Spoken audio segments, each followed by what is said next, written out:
Oke, berarti sudah mau dimulai ini. Iya, Bismillah. silakan, Mister. Waktu dan layar dipersilahkan. Ya, Assalamualaikum warahmatullahi wabarakatuh. Assalamualaikum warahmatullahi wabarakatuh.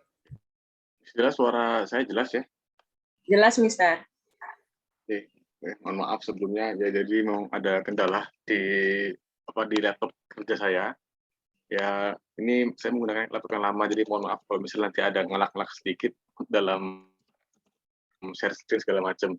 Jadi nggak tahu kenapa. Saya sudah prepare dari jam 8 sebenarnya. Cuman pas saya nyalakan laptop kerja saya tuh, aduh ada kendala. Jadi belum sempat saya benerin, jadi belum saya sempat buka-buka segala macam. Jadi mohon maaf atas ketidakprofesionalannya ini ya. Jadi saya berusaha untuk masuk lewat laptop saya yang lama. Oke, oke. Saya sudah membaca beberapa, cuman ini problemnya karena ini laptop saya yang lama ini, saya mendownload yang dokumen X ini, yang format docx ini agak susah sekali, nggak masuk-masuk. Sedangkan format yang PDF itu saya bisa baca. Ini saya masih berusaha untuk buka lagi.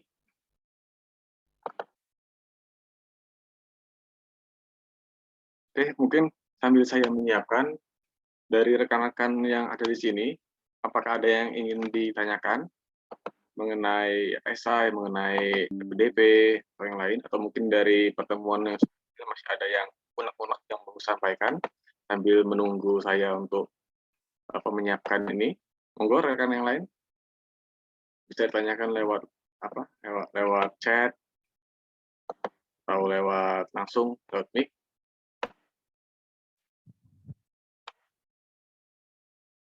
Silakan teman-teman, ada yang mau ditanyakan terlebih dahulu. Mungkin kemarin ketika membuat esai baru nih kerasa ada kendalanya. Biasanya gitu ya, Mister ya. Ketika baru Ya, nyampe teorinya kayaknya mudah gitu, tapi pas mulai nulis, mulai itu, waduh apa ini yang ditulis gitu. Suka mandek gitu idenya ya, Mister. Mister, mungkin saya mau tanya, nggak apa namanya belajar. Ya, monggo, Bismillah. Kemarin ketika saya menulis esai, yang paling kayaknya agak sulit gitu ya, ketika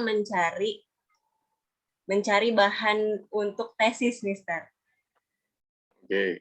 Yang kemarin kan dipaparkan kita harus tahu masalah gitu, terus mimpi di Indonesia di masa yang akan datang, terus dikorelasikan gitu dengan masalah yang ada, terus apa yang kita ingin berikan dan untuk Indonesia di masa depan gitu. Nah, untuk judul tesis itu memang harus konkret gitu, Mister. Judulnya itu ini gitu. Boleh tidak secara tema garis besar aja sebenarnya, Mister? Oke. Terima kasih. Uh, Terima kasih, Bismillah, pertanyaannya. Ini pertanyaan sangat menarik ya. Kenapa?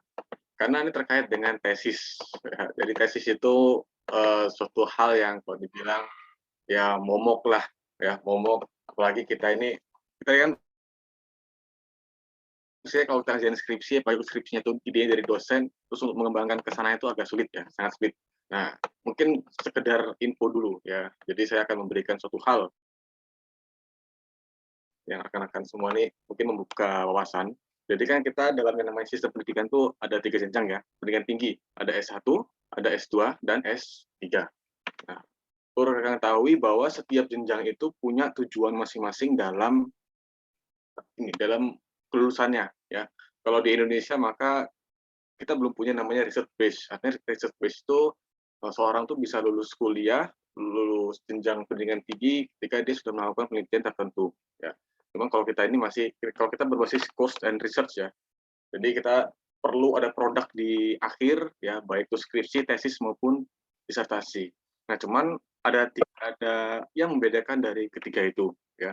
Mungkin untuk rekan-rekan yang S1 yang namanya skripsi ya, S1 itu punya tujuan melatih pola berpikir rekan-rekan semua agar bisa berpikir secara ilmiah dan menuangkannya ke dalam format ilmiah ya. Itu tujuan S1 ya. Jadi tidak perlu wah-wah banget, tidak perlu mewah-mewah banget dalam membuat skripsi ya. Sesuatu hal yang ada ya, kemudian diadopsi untuk hal yang khusus ya, hal yang sederhana ya, ada metode apa, diadopsi dengan masalah yang sederhana ya, itu sudah cukup untuk menghasilkan yang namanya skripsi ya, cukup. Nanti tinggal menuangkannya ke dalam format ilmiah. Ya, makanya di S1 biasanya sudah dicoba untuk menuliskan ya paper segala macam ya. Walaupun nanti publikasinya masih internal. Jadi masih sebatas itu aja.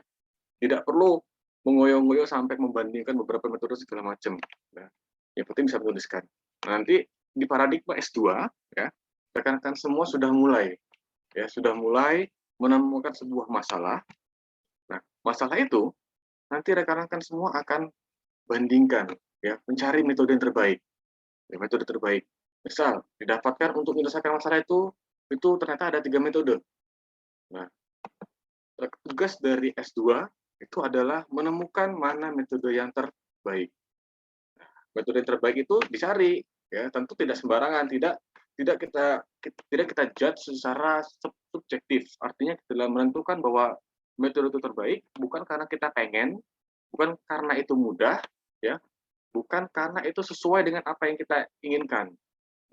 Tapi dalam melakukan argumen untuk menyatakan bahwa metode itu terbaik adalah dengan apa?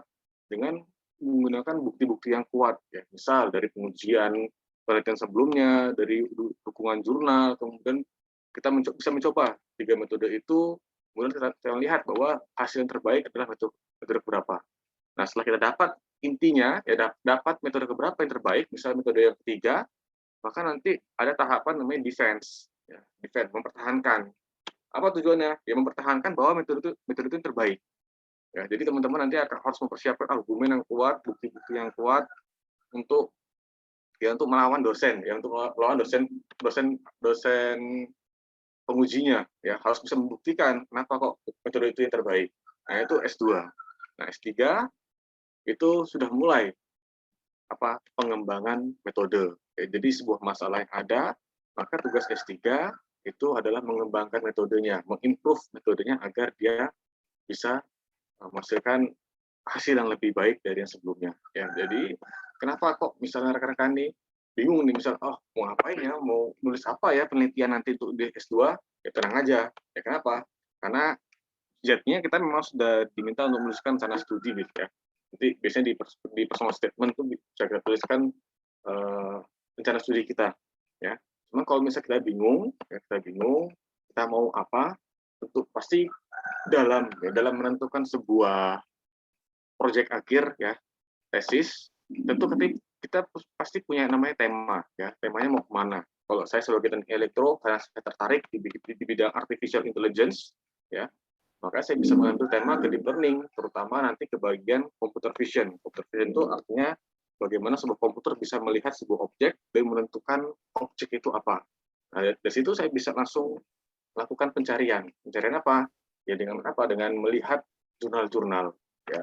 Jadi di S2 sumber permasalahan, ya, sumber ide, sumber topik itu adalah dengan membaca jurnal dan membaca paper. Jadi kita cari paper-paper yang berkaitan dengan tema yang akan kita ambil, kita baca. Nah, biasanya di jurnal-jurnal yang bagus, di topik-topik yang bagus, itu penulisnya itu biasanya akan menuliskan masalah yang akan dihadapi yang akan datang, atau mungkin dia akan menuliskan kira-kira yang akan datang tuh mau apain. Nah, itu bisa dijadikan referensi untuk apa? Untuk penelitian kita, ya. Atau mungkin kalau sudah punya link ke dosen, ya, maka biasanya kan kalau kita gini ya, waktu saya di interview waktu PDB kemarin, saya sempat bertanya, Anda sudah memiliki dosen di sana, artinya sudah ada komunikasi dosen di univ tujuan. Lalu saya bilang, ya saya belum sama sekali ada. Tapi maksud dari reviewer, maksud dari interviewnya itu adalah siapa tahu kita sudah mulai komunikasi dan sudah mulai untuk merancang proposal penelitian. Ya. Karena kalau di UGM itu semester 1, ya semester 1 itu sudah harus mengupload proposal. Ya. Kan ada kalau nggak salah di Undip itu semester 2. Ya, tapi kalau rekan semua nanti mau ke UGM, tentu nanti setiap prodi beda-beda ya. Kalau saya di prodi elektro, itu semester 1 sudah diwajibkan untuk mengupload proposal. Makanya kita harus cepat. Kalau misalnya nggak ada ide, ya, kalau saya jujur idenya itu saya berasal dari proyek dosen. Ya. Nah, itu paling simpel, paling gampang. Tinggal datang ke dosen siapa yang memang itu sesuai dengan topik kita, sesuai dengan keinginan kita, sesuai dengan tujuan akhir kita, datang temui kira-kira ada nggak topik yang bisa ambil. Kalau saya kemarin disuruh, "Udah Mas, coba jenengan baca baca paper yang terbaru yang berkaitan dengan apa?" Waktu itu saya kasusnya adalah mendeteksi rasa kantuk pengemudi ya dengan kamera. Nah, itu saya cari tema-tema jurnal-jurnal yang terbaru, ya saya baca, kemudian saya cari masalahnya, kemudian saya membuat kerangkanya, ya. Jadi memang ya yang namanya tesis itu satu hal yang sulit ya, sulit sekali ya. Bahkan saya ingat saya baru bisa mengajukan proposal itu semester 2 karena semester 1 itu saya ditolak ya. Ditolak kenapa? Karena judul tesis saya itu seperti S1 ya. Wah, itu menyakitkan sekali. Cuman ya karena masalah namanya belajar, kita mencoba mengimprove, baru ketika ketemu celahnya, baru kita lakukan ya. Jadi yang hal unik kenapa kok bisa dianggap judul yang saya tawarkan itu seperti S1? Karena ternyata di proposal saya itu hanya menerapkan keilmuan saja, tidak punya perbandingan, tidak punya perbandingan metode segala macam, dan juga kalau dibilang sangat sederhana ya. Apalagi kalau UGM itu mereka itu punya paradigma bahwa tesis itu sudah harus punya novelty, kebaharuan. Wah, ini sebenarnya yang agak sulit ya. Jadi UGM itu untuk lulus itu susah, tapi untuk masuk sangat mudah.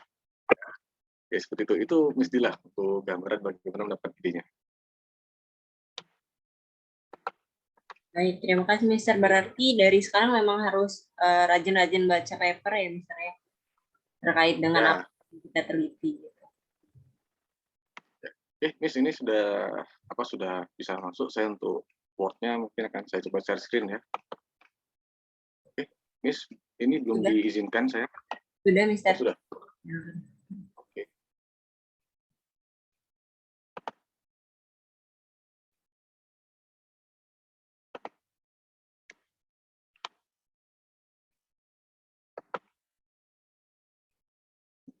Oke, sebelumnya mohon maaf, sebenarnya saya sudah membaca beberapa ya. Ya tadi yang mungkin yang baru masuk tadi pagi ini saya sudah siap-siap dari jam 8, cuma ternyata laptop saya bermasalah. Ya, jadi file-file yang ada di laptop yang di laptop kerja saya masih tersimpan di sana, jadi belum bisa saya akses. Ya, jadi saya pakai laptop yang lama sehingga harus membuka kembali. Ya, oke. Di sini kita melihat ya beberapa saya lihat tadi ada yang mengupload personal statement ya. Ada beberapa juga yang mengupload esai terkait komitmen kembali ke Indonesia dan rencana kontribusi di Indonesia pasca studi. Ini miliknya Mbak Atika Ayu Listianasih. Ini ada Mbak Atikanya? Belum hadir Mister. Belum hadir. Belum. Yang hadir siapa di sini? Mungkin supaya nanti Sini ada interaksi. ada Miss Yulinar, ada Miss Masna yang mengumpulkan. Ya, Miss Masna ya. Saya sudah baca Miss Masna itu yang ini ya. Yang Mungkin PDF. kita bahas ya PDF. Oke, mungkin kita bahas dulu ya Miss Masna karena Miss Atika belum hadir.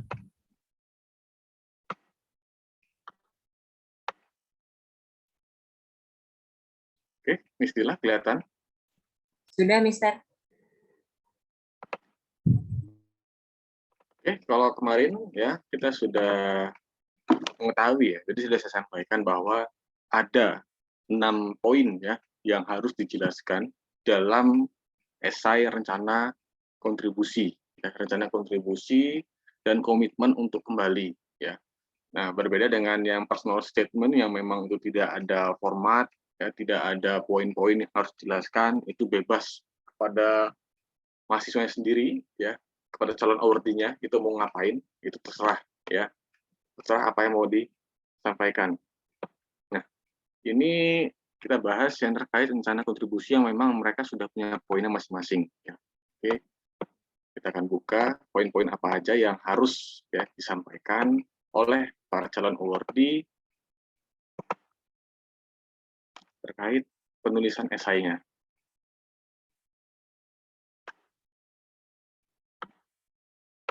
Oke, sambil menunggu PDF saya. Jadi di sini poin yang pertama ya. Kalau poin yang pertama itu terkait dengan mendeskripsikan diri sendiri kita ya, mendeskripsikan apa siapa jenengan itu, siapa kita ini, ya. Tentu akan sangat luas sekali tema mendeskripsikan siapa kita, ya. Makanya dalam menuliskan ini adalah kalau saya bilang itu adalah nilai jual kita untuk melihat potensi diri, ya. Kenapa? Ya karena kan PDP, ya, itu dalam mencari awardee tentu harus melihat potensi dulu, ya.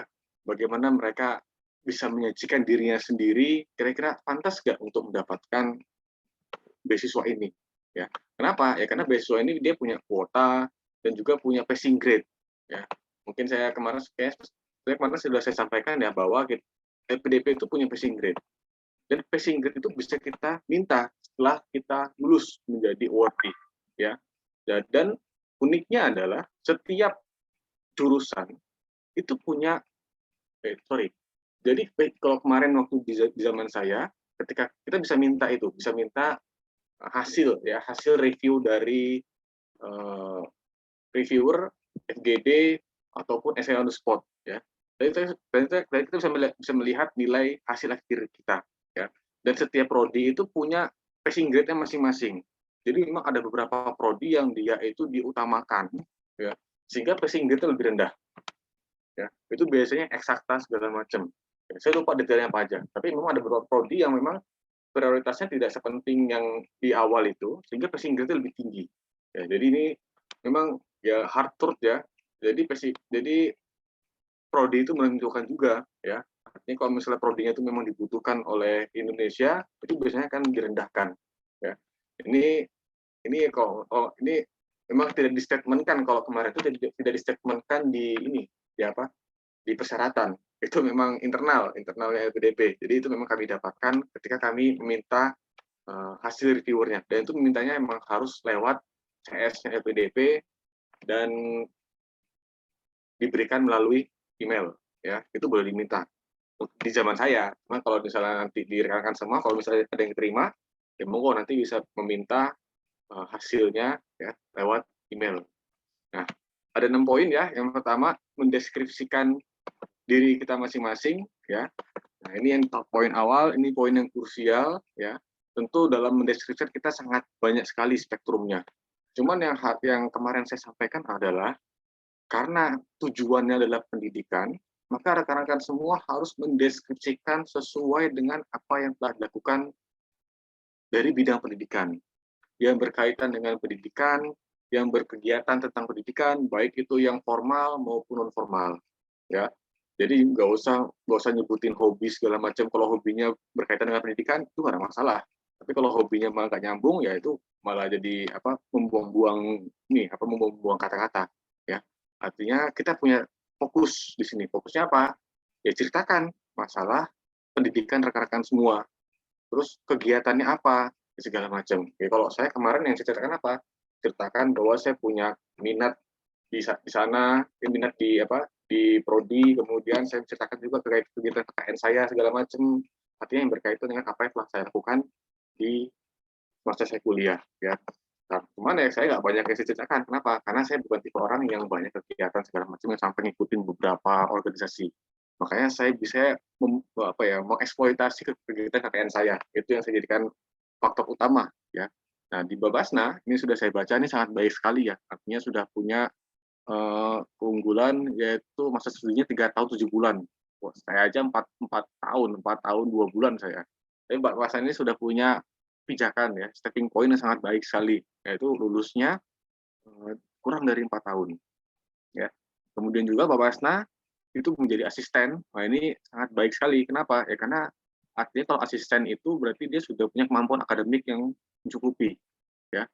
Terus mata kuliahnya teknologi hasil perikanan. Ini saya rasa mata kuliah yang ini, ya, sudah mata kuliah khusus, ya, bukan mata kuliah umum. Artinya Babasna punya keilmuan yang menjurus, ya, dan banyak lagi. Wah, ini bekalnya sangat baik. Bekalnya sangat baik sekali. Dari teknologi hasil perikanan, oceanografi, vertebrata laut, plankton dan tanaman air, biologi perikanan, nutrisi, dan mesin pangan.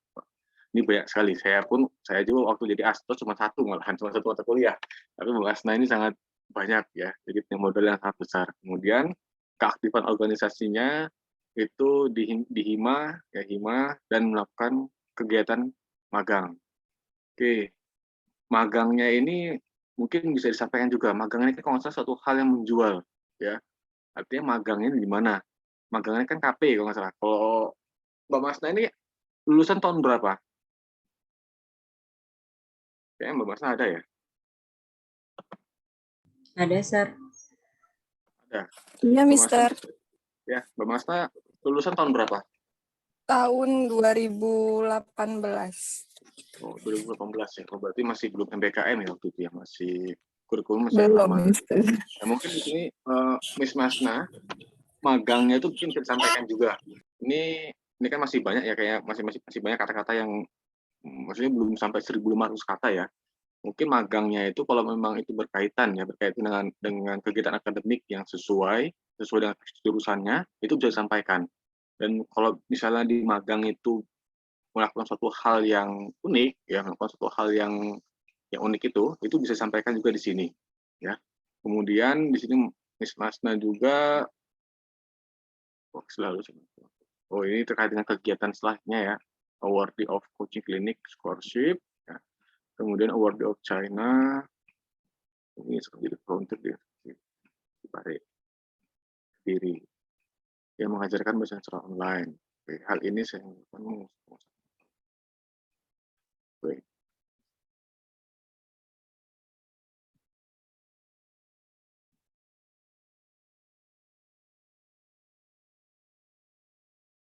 Oke, Miss Pasana, ini untuk perkenalan di awal ya. Kalau saya rasa di sini dan melakukan kegiatan magang, itu Miss Masna mungkin bisa menjabarkan kalau memang magangnya itu sesuai dengan keilmuannya. Mungkin ini KP ya, kalau di Unila itu KP ya, kerja praktek, di situ bisa disampaikan juga. Artinya kalau KP-nya itu sesuai dengan, pasti sesuai lah, cuman nanti kita lihat. Kan jujur aja ya, mungkin kalau saya ingat waktu saya KP, beberapa teman saya KP, kalau KP-KP di BUMN besar itu biasanya mereka kegiatannya kayak cuma study tour, ya. Cuma ngeliatin kerja, orang kerja, ngeliatin, terus buat laporan.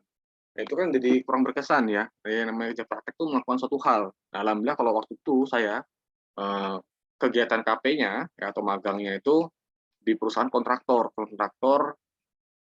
pemasangan antena di tower-tower ya, di tower-tower seluler yang tinggi-tinggi itu yang sampai tingginya 30-60 meter.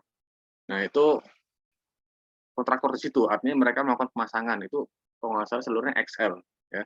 Jadi saya ikut kerja, saya ikut manjat, saya ikut memasang, saya ikut instalasi, sehingga kegiatan magang itu yang benar-benar terjun langsung, benar-benar kerja langsung ya, meskipun masih kayak semacam ini ya, kayak dipandu lah. Kenapa? Karena kita kan cuma sebulan, cuma 2 bulan kerjanya.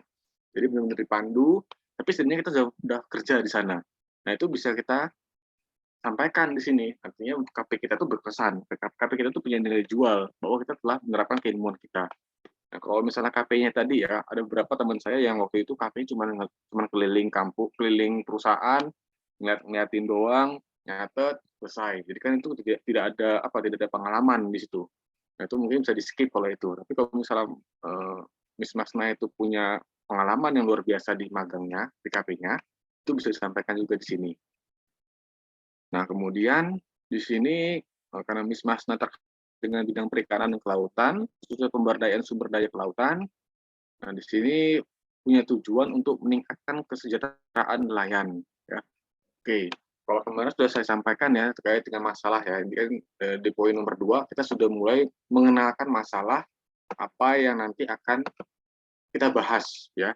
Jadi kalau kemarin saya sampaikan poin 2 sebenarnya dari poin 1 sampai poin 6 itu harus satu fokus ya. Fokusnya apa? Membahas terkait rencana pendidikan kita dan nanti apa kontribusi kita. Jadi dimulai nomor 2 ya, dimulai nomor 2 itu terkait dengan deskripsikan masalah urgen yang sedang dialami oleh Indonesia ataupun lingkungan sekitar Anda dan solusi penyelesaian yang ditawarkan. Sampai nomor 6 itu kalau bisa fokus ke dalam satu masalah ya.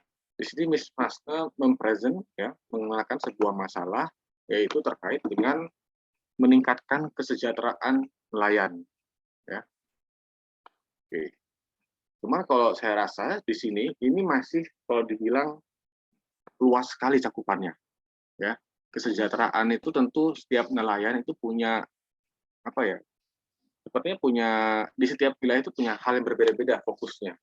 Dan mungkin gini Miss Masna, kalau kemarin kan udah saya sampaikan, artinya kalau bisa jangan terlalu luas ya, jangan terlalu luas memandang sebuah masalah. Artinya kita coba fokuskan skopnya itu mungkin ke nelayan-nelayan yang sekitar ya. Mungkin kalau Miss Masna KKN-nya di daerah-daerah laut, di daerah pesisir itu mungkin bisa nanti bisa ngambil skop itu.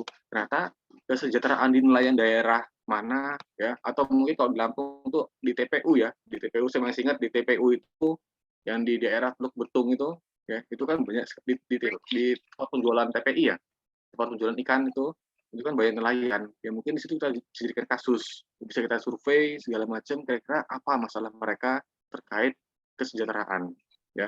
Kalau saat ini memang ya mereka lagi kesulitan masalah solar ya. Cuman saya rasa kalau masalah solar itu bukan urusannya Miss Masna ya, karena Miss Masna lebih ke arah perikanan dan kelautan. Oke, kita baca dulu ya. Untuk saat ini kita mengetahui bahwa Indonesia adalah negara yang luas. Yang pertama itu tentang yang unggul, kompetensi, permasalahan tersebut sudah akhirnya mungkin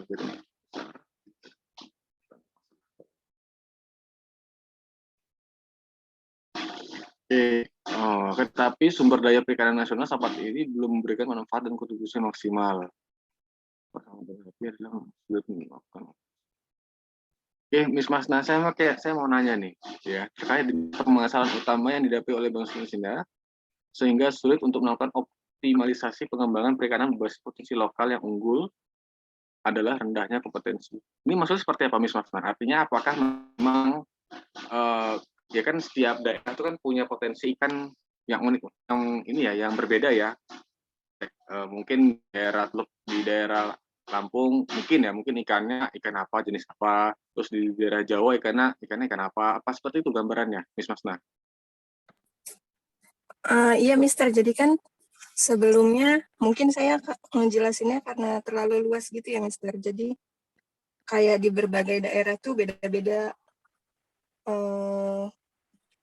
daya saingnya, sumber dayanya juga beda-beda. Tapi kalau yang saya tangkap tadi Mister bilang katanya kan harus fokus ke satu lokasi. Mungkin itu sih Mister yang perlu diperbaikin. Jadi biar lebih ya gimana Mister? Ya, kalau pengalaman saya memang ya waktu saya mempresent sebuah masalah di esai ya. Jadi waktu itu saya terlalu luas. Jadi saya mempresent sebuah sistem informasi yang dimana sistem informasi itu bisa menghubungkan petani-petani antara Jawa dan Lampung ya. Nah kemudian saya dipertanyakan kayak gitu segala macam oleh reviewernya karena kan mereka pasti akan membaca ini seperti apa maksudnya segala macam. Itu saya kebingungan ya, kebingungan kenapa? Karena itu bukan sebenarnya itu kayak terlalu luas segala macam. Bahkan si reviewer bilang daripada kamu buat seperti ini ya, bukankah di Lampung tuh banyak sungai gitu, banyak sungai dan banyak listrik yang belum mencukupi. Jadi banyak desa-desa yang di zaman itu masih belum terlistrik. Kenapa enggak kamu datang ke sana, terus kamu present ya, memberikan ya, membuat sebuah proyek mikrohidro ya dari dana desa segala macam terus untuk membuat ya untuk setidaknya memberikan listrik ya walaupun listriknya sederhana tapi setidaknya memberikan mereka harapan listrik gitu. Nah, artinya yang saya tangkap adalah ya kita bisa ambil masalah itu ya potensi kayak kalau dalam konteksnya Miss Masna kan artinya tentang masalah kayak perikanan ya. Nah, mungkin Miss Masna tuh bisa mengambil yang masalah di Lampung ya di apa karena kan anggapan nanti para reviewer tuh paling ya ini balik ke Lampung kembali kemudian nanti akan mengaplikasikan ilmunya di Lampung. Nah tentu kalau misalnya nanti punya potensi untuk menjadi dosen tentu kalau dosen itu pasti ada pengabdian maka pengabdiannya itu bisa ke arah sana artinya bisa mencari masalah yang di sekitar. Nah artinya kalau saya lihat ini seperti saya tulis waktu saya buat esai ya itu terlalu luas dan perlu diperinci artinya masalah yang di lokal tuh apa ya artinya kita bisa survei kita bisa ngobrol dengan rekan-rekan itu artinya mungkin teman-teman Miss Masta punya teman yang bergerak di bidang tambak segala macam. Tapi tambak itu kan sangat luas di ini kita apa? Sangat potensinya sangat besar di Lampung itu. Ya mungkin Miss Masna bisa ke arah sana, ya. Ke arah sana bisa dijelaskan secara rinci masalah yang mereka hadapi. Ya. Jadi itu kalau yang saya lihat ya Miss Masna. Oke, oke Mister, terima kasih. Kita lanjut ya di kanan. Tentu saya tidak akan membahas terkait ini ya, terkait dengan keilmuan rekan-rekan semua. Karena keilmuan rekan-rekan semua itu lebih pintar daripada saya ya. Tapi kalau ngomongin masalah elektro ya tentu kita bisa berdiskusi terkait dengan topiknya. Tapi kalau topik ini sebenarnya saya serahkan kepada rekan-rekan semua.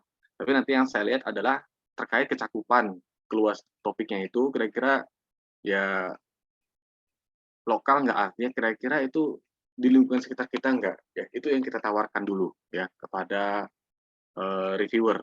Kalau misalnya rekan-rekan semua yakin pede bahwa idenya itu ya masalahnya itu mau diangkat nasional, nggak ada masalah ya.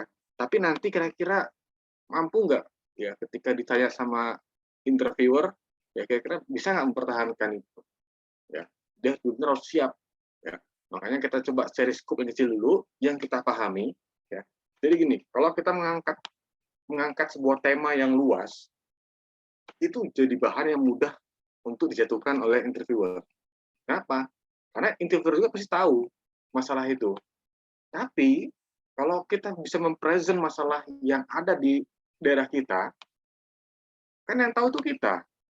Maka kita bisa mempertahankan itu lebih mudah.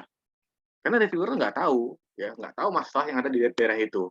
Ya, makanya itu kunci juga ya, kunci. Jadi kalau kita bisa mempresent masalah yang di sekitar kita, itu jadi kunci. Kenapa? Karena cuma kita yang tahu. Nah, tapi kalau misalnya tadi kita bisa mempresent masalah yang lebih luas, skopnya lebih luas, ya akhirnya reviewer juga pasti tahu. Ya.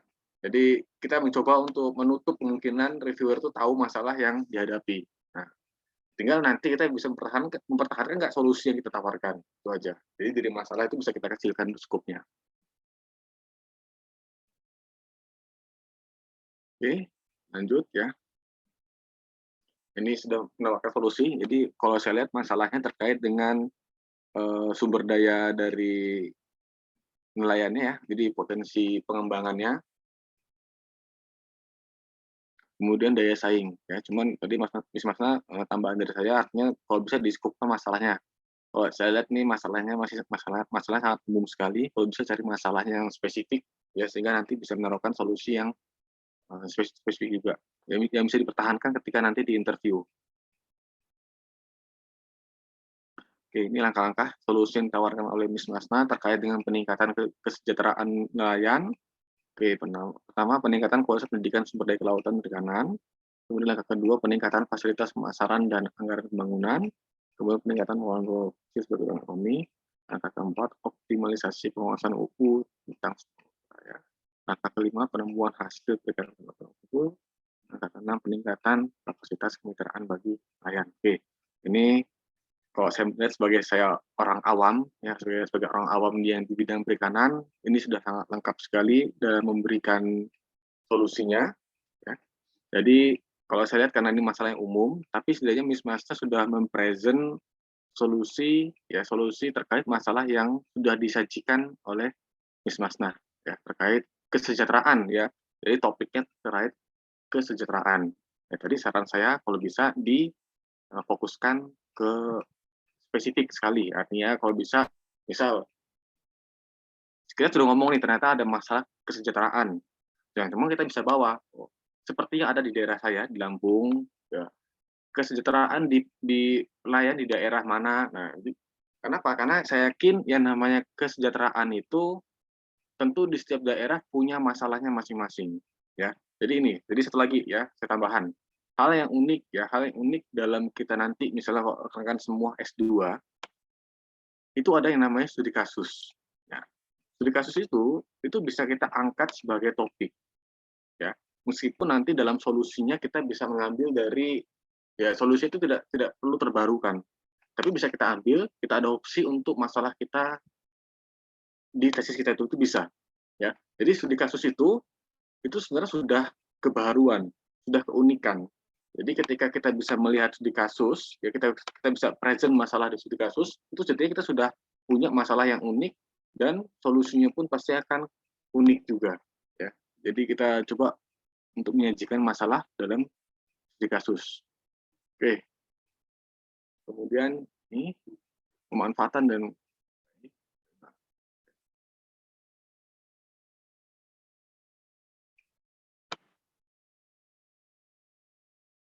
oke, kemudian nah ini terkait poin selanjutnya ya. Jadi saya rasa tadi Miss Masna sudah menyajikan ya poin terkait masalah, kemudian solusi. Nah, ini saya rasa ini poin yang ketiga di paragraf ini ya, terkait dengan pentingnya ilmu yang akan diambil dan bagaimana ilmu itu punya kontribusi ya. Artinya terkait dengan perikanan dari sini. Ilmu perikanan.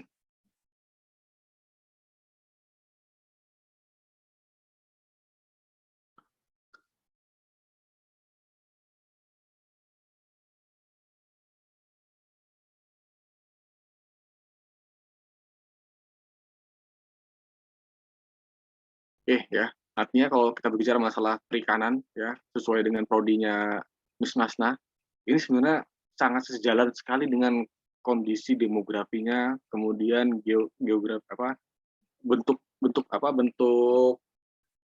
tanahnya Indonesia ya. Jadi memang kita ini didominasi oleh laut sehingga nelayan itu menjadi suatu hal yang krusial bagi kita. Ya, jadi salah satu salah satu potensi ya. Maka di sini Miss Masna bisa present terkait dengan keilmuannya ya, keilmuannya. Oke, ya, saya rasa cukup kalau untuk yang ini artinya karena membawa Indonesia itu punya potensi laut yang luas sehingga bidang perikanan dan kelautan ini benar-benar dibutuhkan ya. Ya bagus nih ya. Dan present terkait dengan pentingnya keilmuan Miss Masna. Nah, kemudian poin selanjutnya terkait dengan mimpi ya. Mimpinya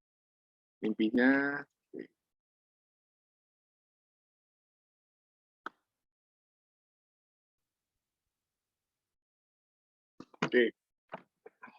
Mimpinya adalah menjelma sebuah sistem yang menjamin kehidupan manusia untuk saling menjaga sumber daya alam, khususnya di bidang kelautan dan perikanan. Saling memakmurkan untuk mencapai.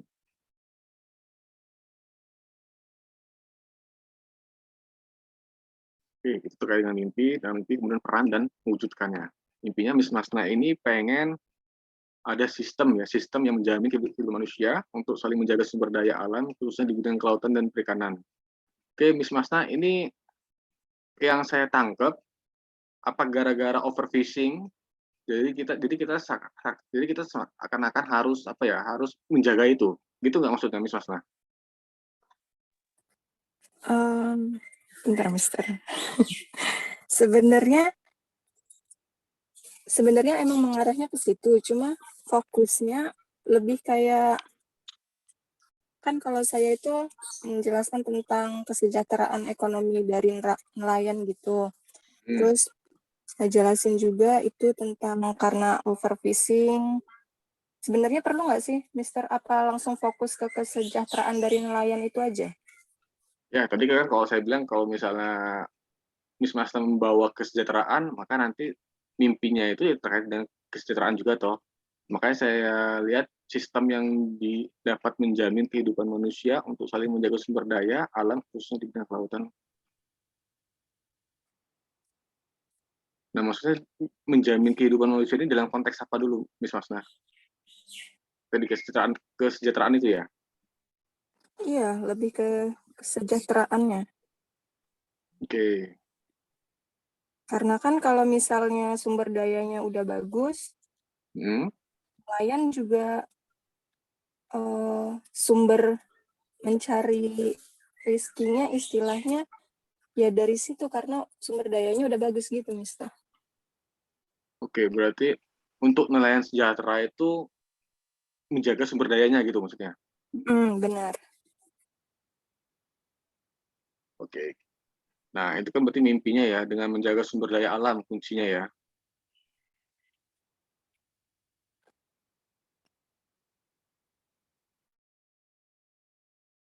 Oke. Kemudian diharapkan bisa.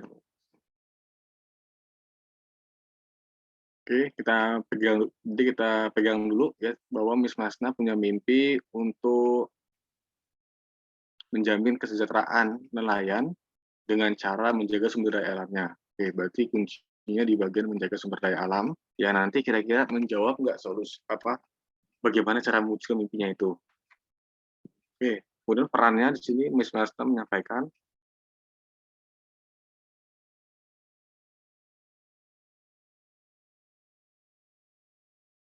Oke, Miss Masna di sini menawarkan bahwa untuk dengan S2 bisa membantu dan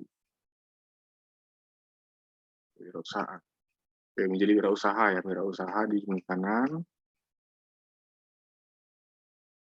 Oke, Miss Masna, jadi kan kalau di sini saya lihat ada poin terakhir ya. Poin terakhirnya itu adalah deskripsikan cara mewujudkan mimpi tersebut. Jadi kalau saya lihat di sini bahwa Miss Masna punya mimpi Indonesia itu nelayan, ya nelayan itu bisa sejahtera asalkan sumber dayanya terjaga. Nah, cuman di sini saya belum melihat Miss Masna menyampaikan bagaimana cara menjaga sumber dayanya itu. Apakah bisa gini, mungkin gini, bisa Miss Masna sampaikan dengan menjadi wirausaha, ya, selain bisa memberikan lapangan pekerjaan bagi masyarakat Indonesia, tapi juga bisa membuat sustainable ya. Artinya gini, contoh, kok saya sering nonton nonton video di YouTube ya terkait dengan overfishing, misalnya bluefin tuna yang di Jepang itu, ya bluefin tuna segala macam itu kan overfishing-nya sangat tinggi sekali. Sehingga sudah mulai ada yang namanya tambak-tambak tuna-tuna ya, cuman ya memang kurangnya adalah kalau ikan itu dipelihara secara tambak itu, ya tidak secara alami, itu punya rasa yang berbeda.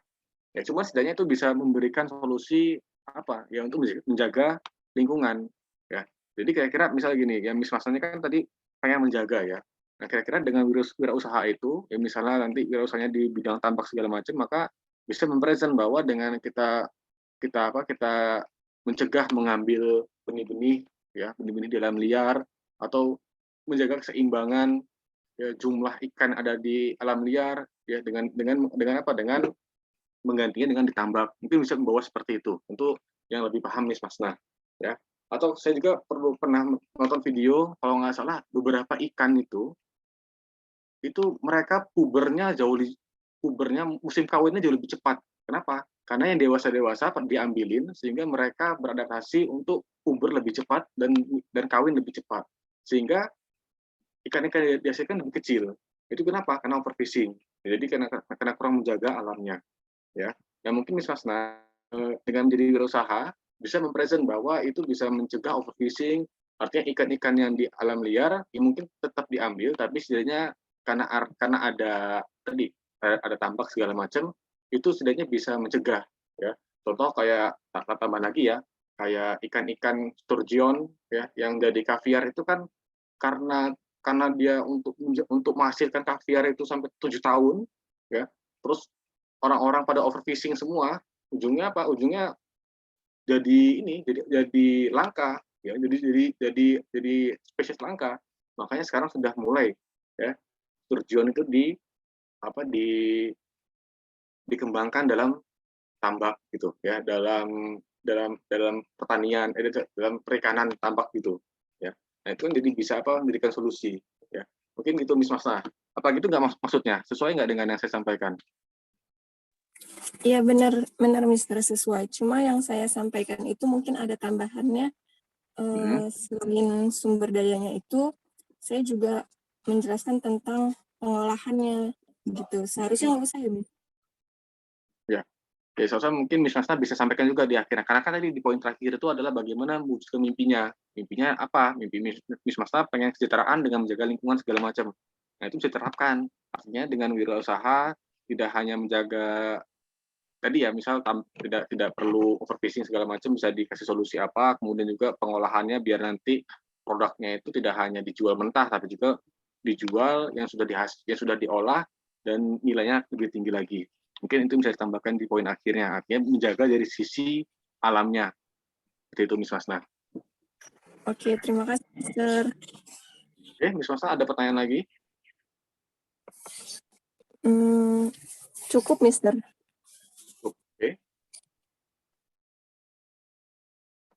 Oke, kita lanjut ya. Oke. Nah, saya buka kembali. Oh, tadi di sini ya. Di sini. Oke, mungkin dari rekan-rekan yang lain ada yang ingin tanyakan?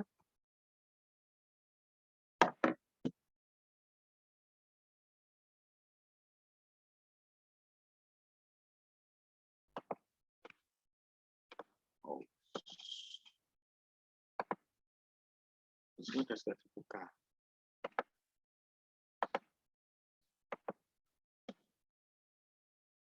Untuk sementara mungkin cukup, Sir. Jadi bisa dilanjutkan ke esai berikutnya. Oke.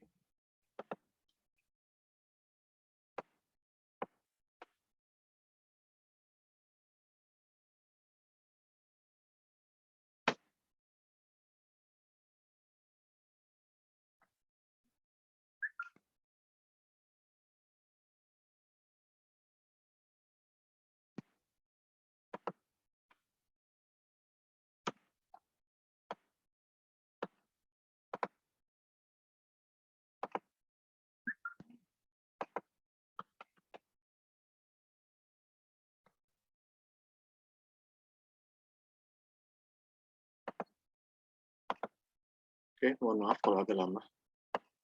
Tetap saya agak ngelak.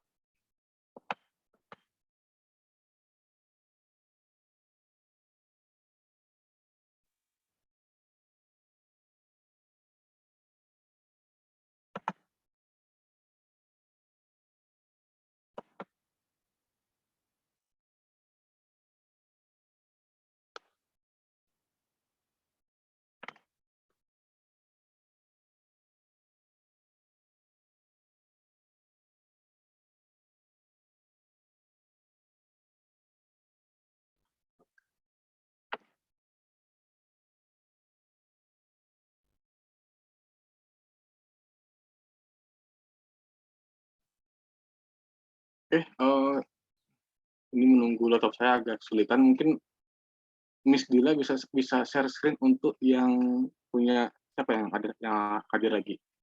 Miss Atika tadi sudah hadir, Mister. Mungkin Miss Dila bisa share screen karena di sini saya belum bisa connect. Ya, baik, Mister.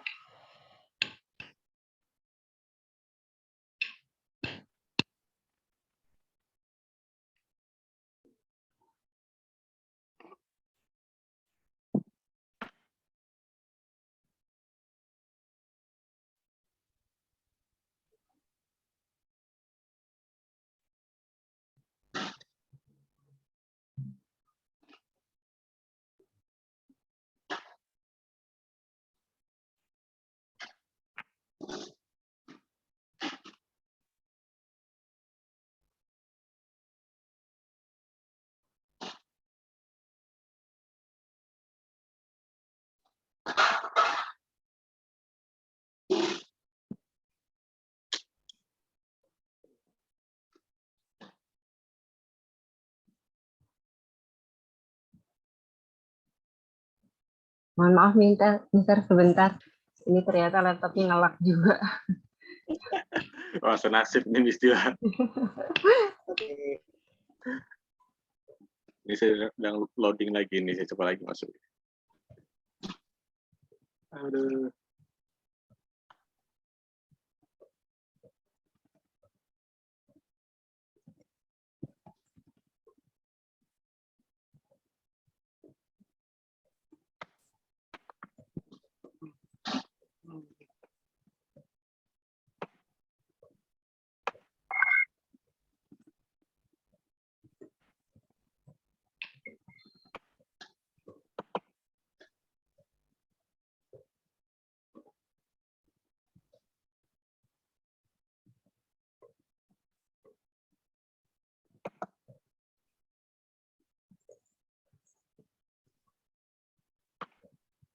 Sudah masuk belum ya, Sir? Oke, lagi loading stepnya.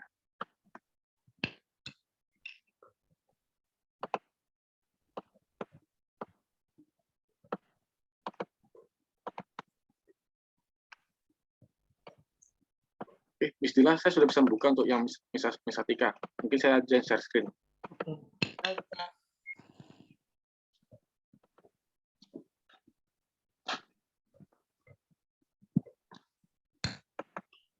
Oke, sudah terlihat belum? Sudah, Sir. Oke, Miss Atika, di sini saya coba membahas ya terkait dengan isi esainya. Poin pertama, langsung aja. Poin pertama itu terkait dengan perkenalan diri sendiri ya. Sama poinnya yang harus disampaikan adalah kita mencoba ya menjual potensi kita kepada LPDP ya. Kira-kira apa yang telah kita lakukan ya, terutama di bidang akademik ya, atau kegiatan-kegiatan yang memang itu di bidang akademik ya. Di sini kita coba baca.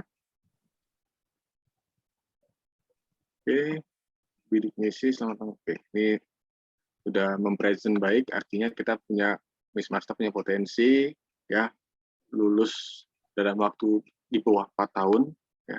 Miss Atika ini lulusan tahun berapa? Tahun 2019, Sir, di September. Oke, baru ya. Ujian,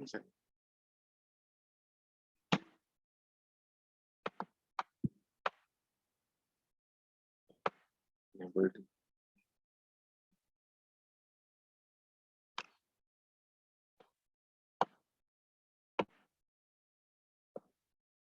Oke, di sini Miss Atika ya berfokus untuk menyampaikan kegiatan-kegiatannya yang dilakukan ya. Di sini menyampaikan ikut Rois FMIPA, kemudian jadi sebagai anggota Badan Khusus Sumber Daya Muslimah di tahun pertama. Oke, kemudian sebagai sekdek kemuslimahan.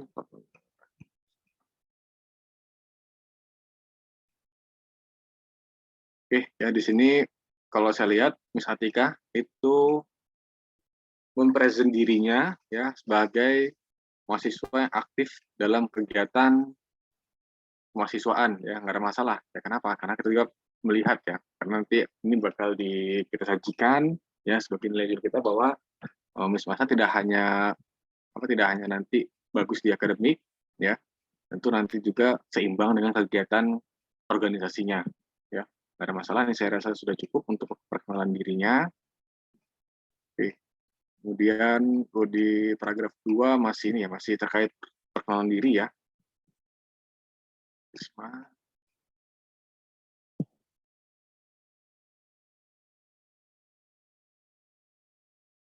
Oke, ini bagus ya. Jadi Miss Atika menyatakan bahwa di sini sebagai pionir ya dalam Masjid Nurul Amal, sebagai Risma ya. Jadi bagus, artinya pionir, punya nilai potensi yang baik ya dalam melakukan manajemen ya.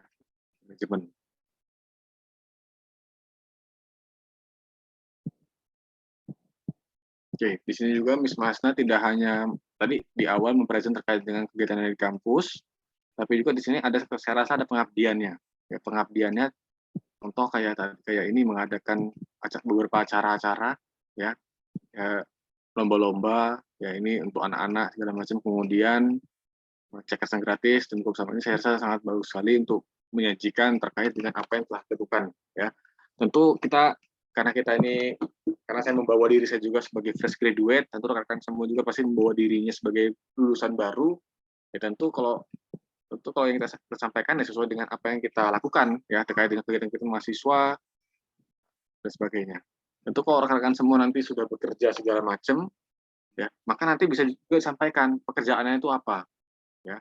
Jadi kalau sudah bekerja dan bekerjanya itu memang sesuai dengan akademik ya, jangan sampai nanti kalau misalnya teman-teman, misal kalau saya di elektro terus kerjanya di perbankan, terus nanti mau S2-nya ke elektro, itu mending tidak usah disampaikan ya. Artinya kalau bisa kerjanya itu sesuai dengan keilmuannya, nah maka bisa disampaikan. Artinya biasanya kalau kita bekerja sesuai dengan keilmuan, kita menghadapi masalah yang nanti masalah itu bisa kita angkat, ya, bisa kita angkat dalam esai ini, ya. Karena biasanya kalau orang-orang bekerja, orang-orang bekerja sesuai dengan prodinya, pasti dia bakal tahu masalahnya di mana. Ya. Oke. Komis Mas, ini matematika ya, matematika murni ya. Oke.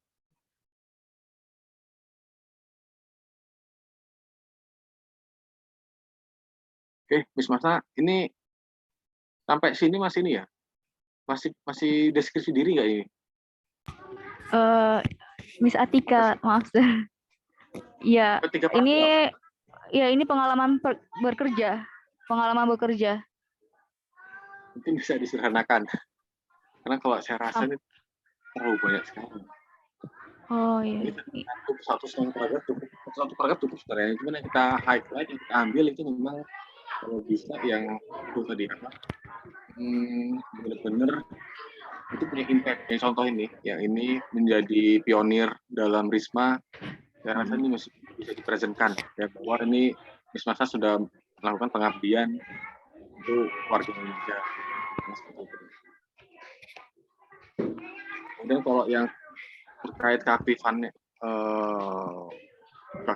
mungkin bisa diambil yang ini aja, atau mungkin bisa disingkat lagi. Jadi saya rasa jangan terlalu banyak-banyak menggunakan diri ya.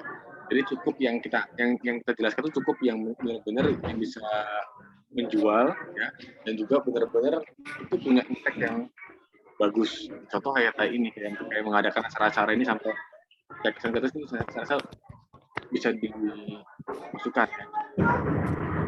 Nggak bisa dipadatkan lagi menjadi satu paragraf aja cukup. Ya, gitu misalnya ya. Baik, sir. Oke, kemudian ini pengalaman kerja ya. Oke, administrasi. Iya, sir, pengalaman kerja.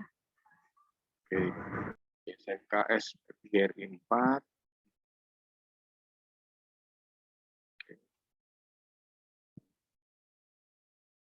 Oh, ini masih ini ya? Siapa? Masih deskripsi diri ya? Iya, masih pengalaman juga. di Mas, jangan terlalu banyak yang bisa ya. Iya, baik, sir. Ini sudah melebihi ya, ini 1566 kan 1500 ini. Iya, 1500 untuk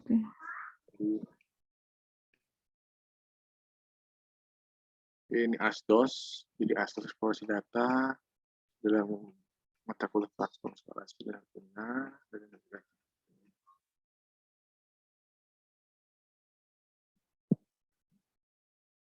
Oke, masalah yang ditawarkan di mana, Miss? Ini kan poin pertama ya. Poin keduanya kan terkait dengan masalah yang ditawarkan. Kira-kira masalah apa yang nanti bisa diselesaikan dari keilmuan matematika ini? Itu disajikan di mana? Di bawah sini? Iya, sir, di sini. Yang di sini berdasarkan ya? 10, iya. Oke. Ranking Indonesia 4.0.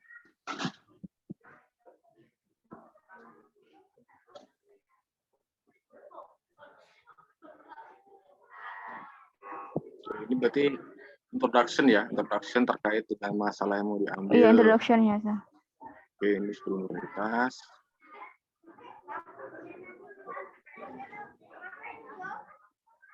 Ini masih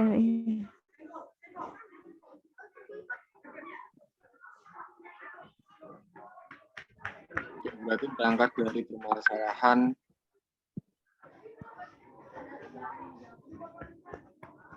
standar digital capabilities ya.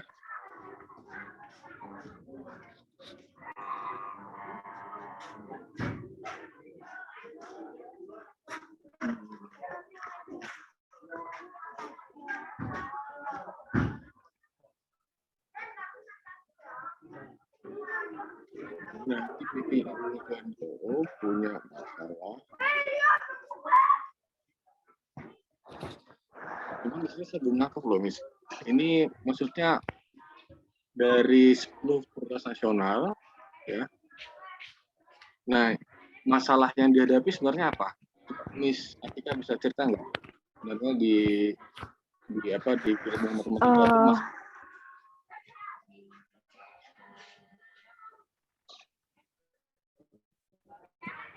Jadi di matematika, selama saya berkuliah di matematika, kami kesulitan mengambil data gitu. Sedangkan matematika kan tidak menghasilkan data, tetapi memerlukan data adalah untuk pengimplementasian ilmu kami gitu. Dan kami sangat sulit untuk mengambil data gitu. Oke, berarti oh ya, berarti sama ya. Mungkin saya juga bisa membawa diri saya ke arah sana. Karena saya juga ketika Dan melakukan penelitian segala macam itu memang data itu biasanya karena saya studi dan kasusnya di Jawa jadi sangat kesulitan untuk mengambil daerah data-data orang-orang apa ya semacam video-video untuk orang-orang yang beras di data-data jadi tantangan ya. Gimana? Miss Antika tadi ada yang mau sampaikan? iya, Sir.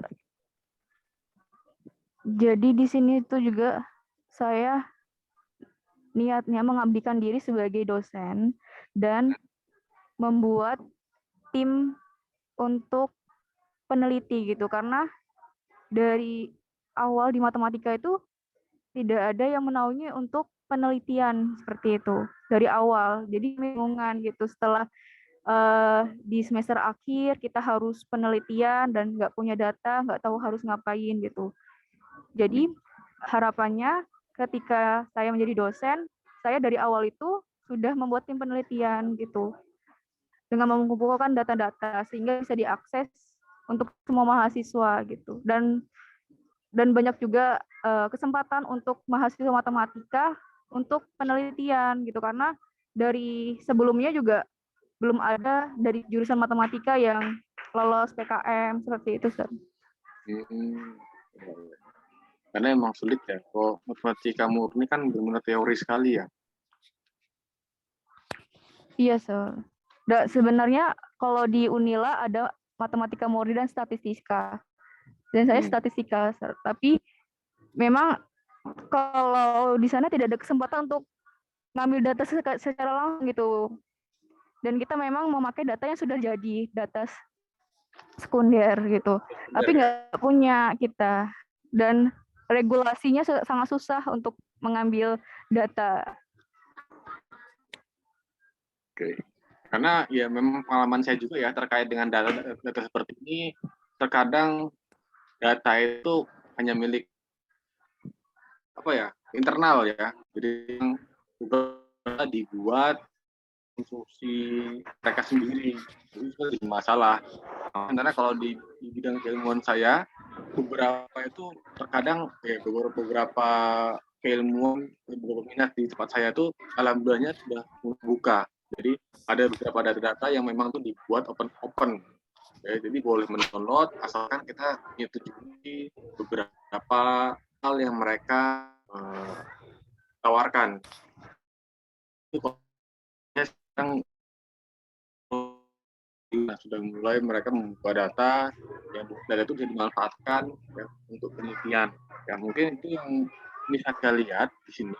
Ya.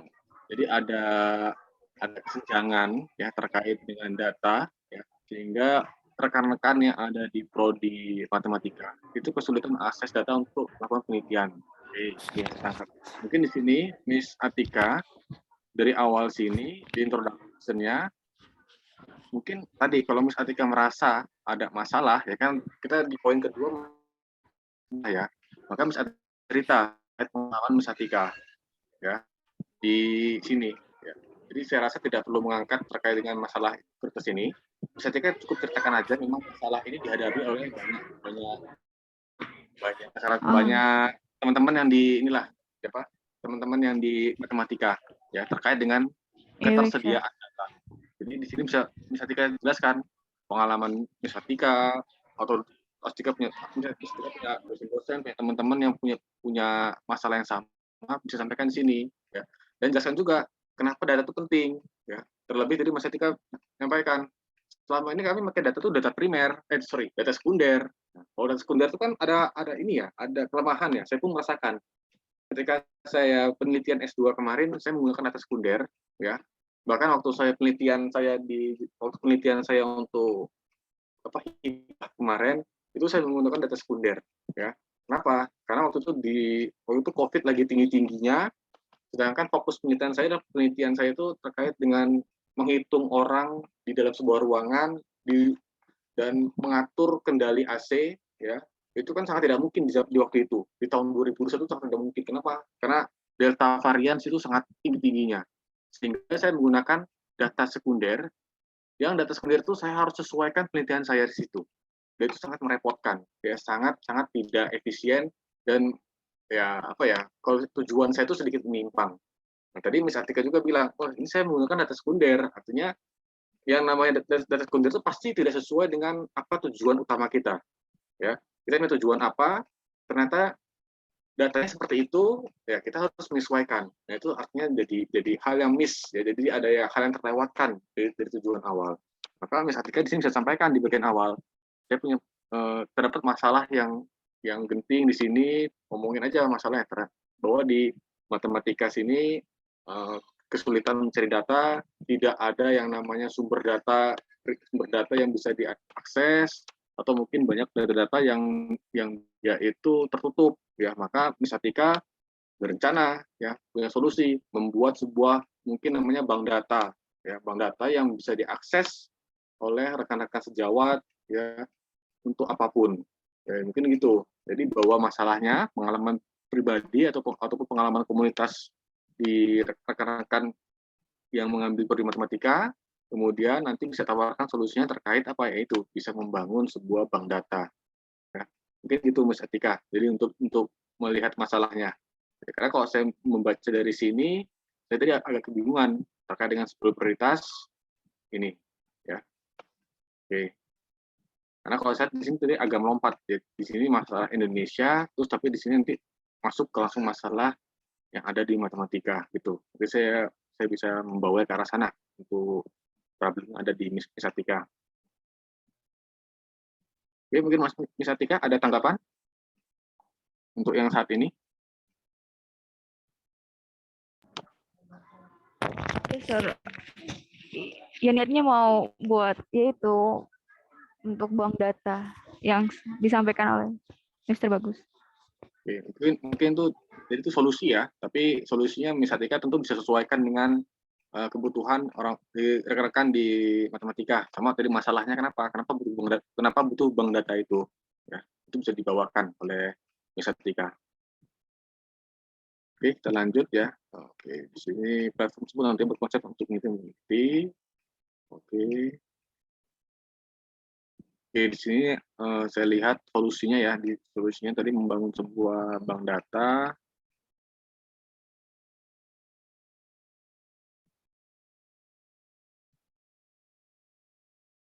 Oke, di sini Miss Atika juga menyampaikan terkait dengan platform yang sudah ada dan digunakan oleh seorang data science untuk penelitian, uji, dan lain-lain, ya.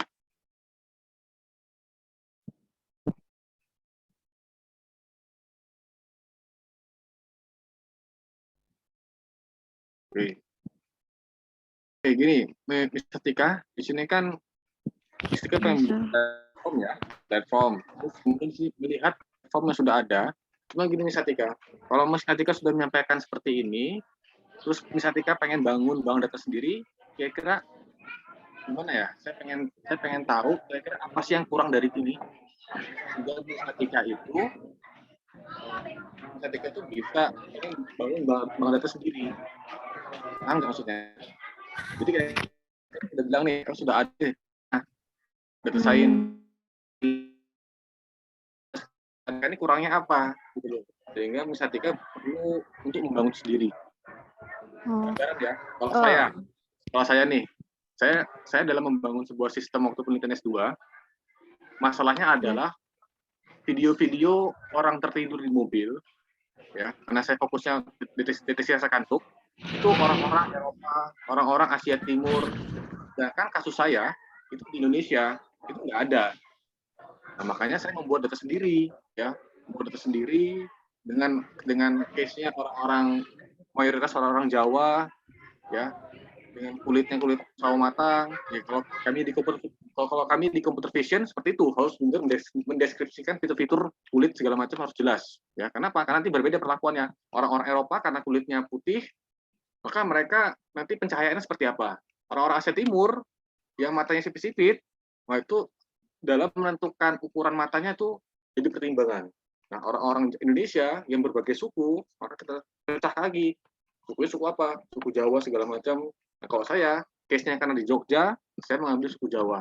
Mungkin itu terlihat rasis ya, karena memang computer vision itu benar-benar harus mendetailkan objeknya. Nah, kalau objeknya manusia, maka kita mendetailkan ras-rasnya segala macam.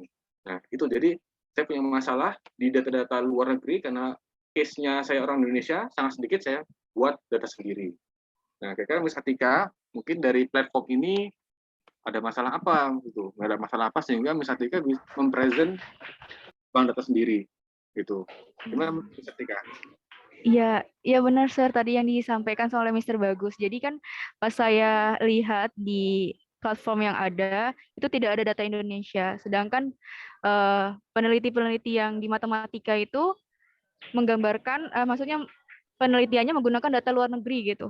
Sedangkan sebaiknya kan kita ada data, kenapa nggak pakai data sendiri? Tetapi karena regulasi di sini belum se-fleksibel di sana ya yang sudah diupload. Kalau di sini kan belum diupload gitu. Kayak misalkan kemarin itu kan contohnya untuk COVID gitu. Untuk yang fototoraks gitu. Fototoraks di luar negeri dengan fototoraks yang di Indonesia kan itu juga udah beda gitu. Jadi kan susah untuk menyimpulkan yang di Indonesia gitu. Jadi pengennya memang untuk data-data di Indonesia gitu, Sir. Oke. Oke, mungkin Miss Atika bisa sampaikan, artinya dari platform-platform di luar negeri itu ada masalah. Kenapa? Karena mereka sangat sedikit untuk data-data khusus untuk Indonesia. Dan juga saran dari Mas Abdullah yang saya baca dari Mr. Abdullah ya, mungkin tepatnya itu kurangnya dataset di Indonesia. Ya, artinya memang sama ya. Artinya saya pun juga dalam meneliti, kalau melihat nyari data orang-orang Indonesia sangat sulit. Ya, kita masih dalam konsumsi sendiri.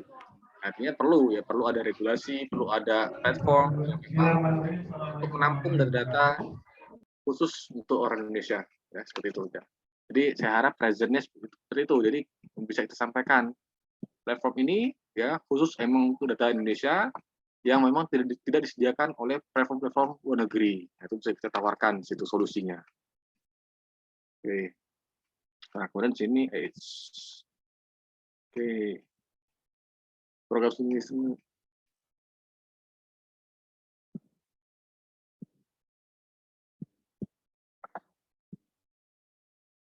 oke.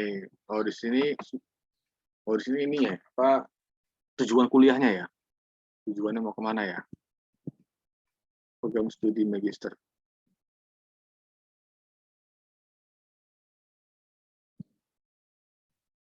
Tidak ada masalah. Kalau ini cuma tadi yang ini ya. Ini terkait dengan masalahnya. Pertama tadi kalau bisa benar-benar langsung masuk aja ya, Miss Atika bisa langsung masuk. Masalahnya tadi sangat kurangnya data yang ada di Indonesia sehingga kita perlu mengembangkan sebuah platform.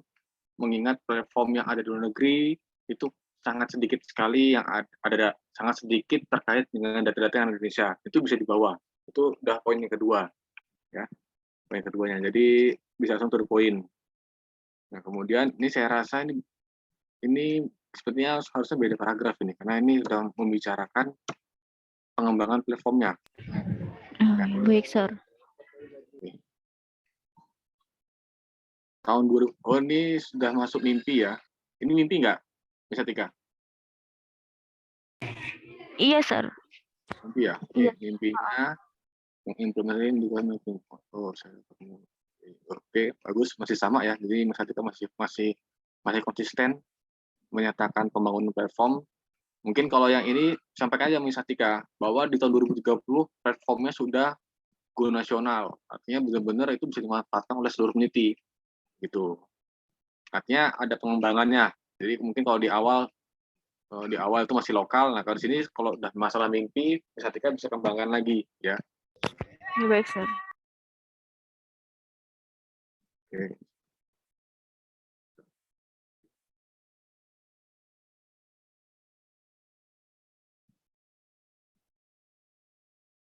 Kampus Merdeka MBKM ya.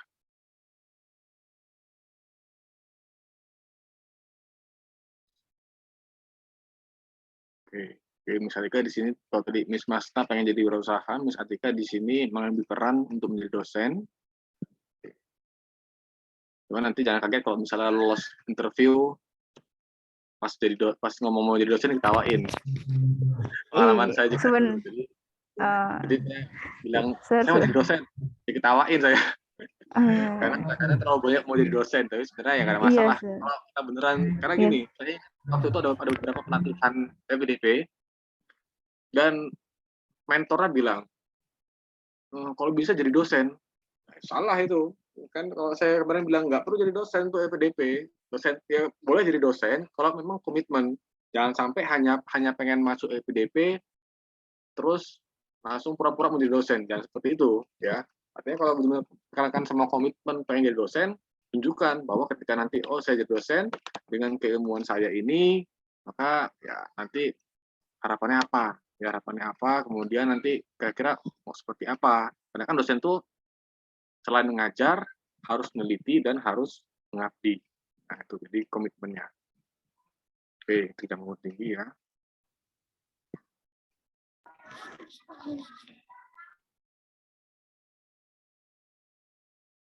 Oke.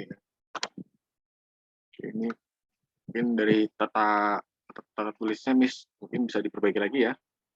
Nah, ini sosok koma, macam. Iya, baik, Sir.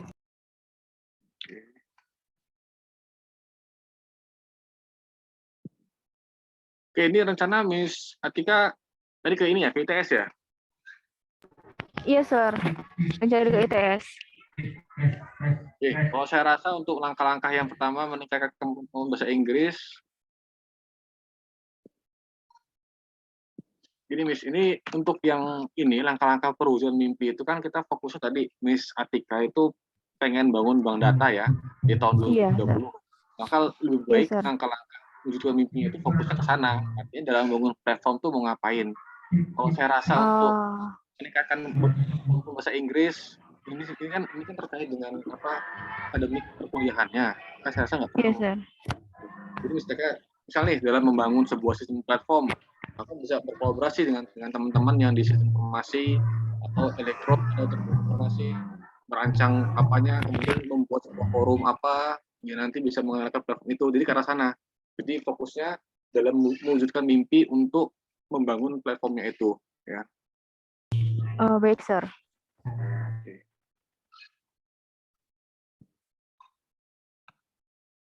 Kemudian kalau untuk rencana studi itu lebih baik dimasukkan ke personal statement aja. Kan tadi yang perkuliahan itu kan rencana studi ya. Oh iya, Sir. Masukin ke personal statement. Oke.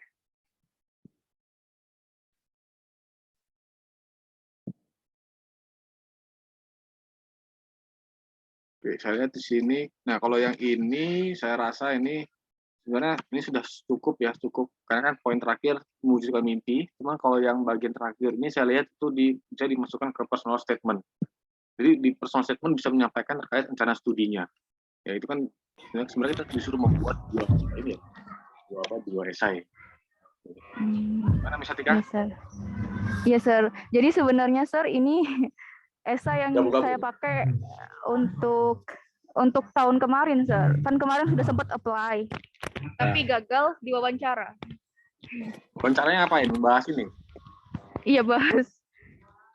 Iya, bahas itu. Gimana, Sir? Maaf. Masalahnya di mana? Masalah di apa, Sir? Di waktu interview ya diapain aja? Oh iya, itu masalah dosen. Terus kalau misalkan nggak ada peluang untuk jadi dosen bagaimana? Lebih nyecer ke setelah pendidikan sih, Sir. Setelah pendidikan pekerjaannya apa gitu. Dan lebih ke masalah pribadi juga gitu, Sir. Kalau masalah pribadi di situ nggak komen ya, karena itu kan itu udah usulan psikolog kalau kayak itu. Iya, untuk masalah ini, masalah tesis juga nggak ada kulik-kulik, lebih ke pekerjaan kemarin itu. Pekerjaan, Ya itu. kenapa mau jadi dosen, terus lo tahu nggak sih tahap-tahap udah jadi dosen? Itu kebanyakan psikolog pas itu. Ini ya mungkin tantangan kita ya, tantangan interview tuh. Interview itu kalau saya rasa sangat subjektif sekali sejatinya.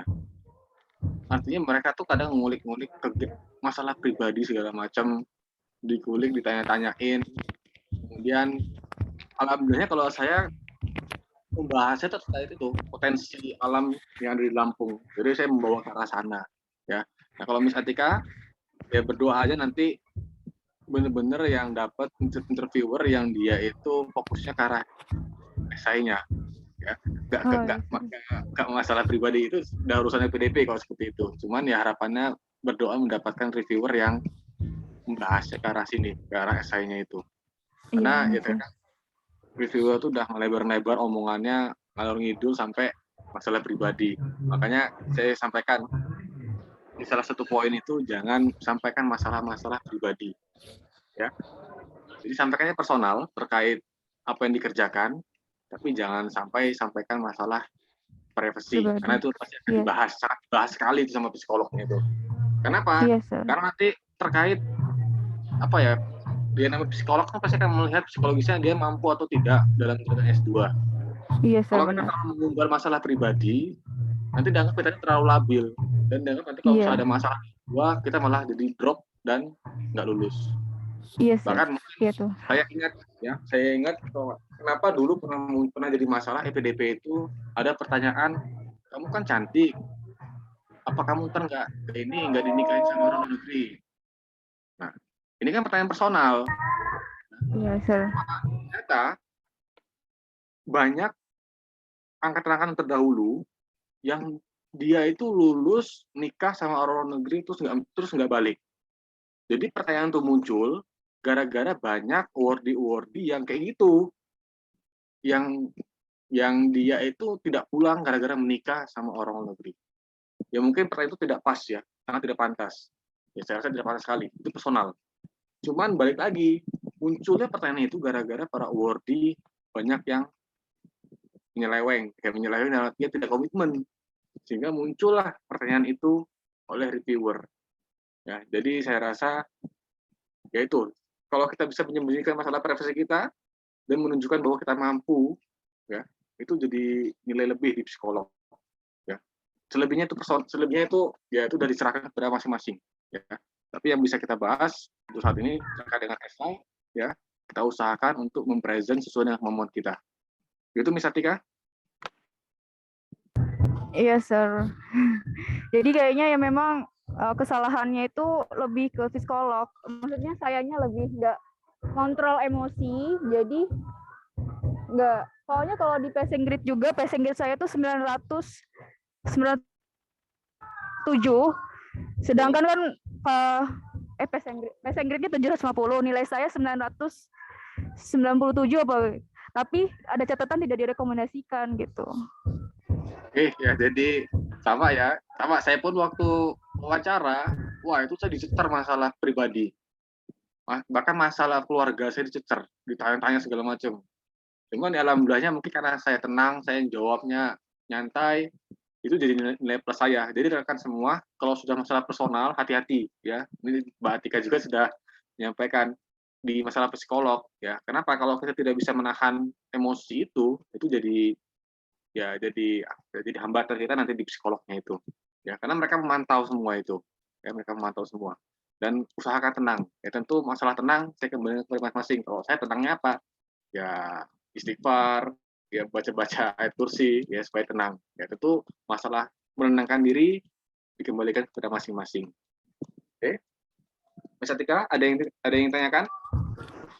Sebenarnya mau ditanyakan gini, Sir. Kan saya ini sekarang nih udah berjalan 2 tahunan mengajar matematika di sekolah, dan sedangkan saya mau menjadi dosen gitu. Dan setelah pengalaman kemarin kayak masih mempertimbangkan gitu apa yang akan jadi tuh kontribusi gitu. Itu ataukah saya akan gimana sih? Ya, tolong ataukah saya Ya, ataukah saya harus meng-highlight pekerjaan saya atau tidak perlu gitu, Sir? Saya juga Ya, ngajar kalau matematika sih, Sir. Tapi gimana, Sir? maksudnya Miss Atika benar komitmen. Kalau misalnya nanti lulus S2 nggak melanjutkan jadi guru, kan nggak ada masalah juga. Kalau kita misalnya mau S2 terus jadi guru nggak ada masalah, gitu loh. Bahkan sekarang kalau saya lihat Oh, teman-teman saya yang guru-guru SD bahkan itu sudah S2 juga, jadi nggak ada masalah gitu loh. Nggak, kalau misalnya Miss Atika punya komitmen jadi dosen ya monggo nggak ada masalah juga. Kenapa? Karena sama-sama ngajar, gitu loh. Hanya oh, saja ber- kalau dosen kan ada tambahan harus meneliti dan harus ngabdi, gitu loh. Nggak ada masalah kalau saya hmm, rasa. Kan sudah punya oh, background pengajaran. Ya, itu. iya, Sir. Artinya kalau psikisnya bagus, ya tadi mungkin masalahnya ya itu ada di bagian psikolognya itu. Iya, Sir. Begini, Sir, berarti nanti kontribusinya disesuaikan dengan yang saya pekerjain gitu. Kan kalau tentang data kan tidak terlalu dipakai di pas saat pengajaran SMA. Kan ini untuk nanti, Miss. Untuk apa? Untuk nanti kita. Jadi ya tawarkan aja masalahnya itu. Karena kan nanti Miss mau mengambil peran apa jadi dosen. Ya, maka jadi dosen itu tadi dengan mengembangkan platform itu. Nah, sedangkan Miss Atika itu setidaknya sudah punya basic pengajaran, nggak apa diceritakan. Artinya sudah punya basic pengajaran sebagai nilai tambah gitu loh. Nah kalau Oh, saya waktu mempresent diri untuk jadi dosen, saya nggak punya basic pengajaran. Jadi ya harus punya argumen yang kuat juga untuk mempresent jadi dosen. Cuma saya tambahin, saya tidak hanya pengen jadi dosen, juga pengen punya wirausaha gitu loh, yang di bidang keelektroan gitu. Itu. Jadi nggak apa, misalnya mempresent terkait dengan pengajaran SMA, nggak ada masalah ya. Cuman yang kita bicarakan di sini kan komitmen selanjutnya terkait dengan setelah kita lulus. Ya, maka kalau setelah lulus jadi dosen, ada masalah, terus misalnya juga melihat masalah terkait dengan keprodigan dan keilmuannya, itu saya pikir nggak ada masalah. Gitu. baik, Sir. Terima kasih banyak, Sir. Oke. Oke.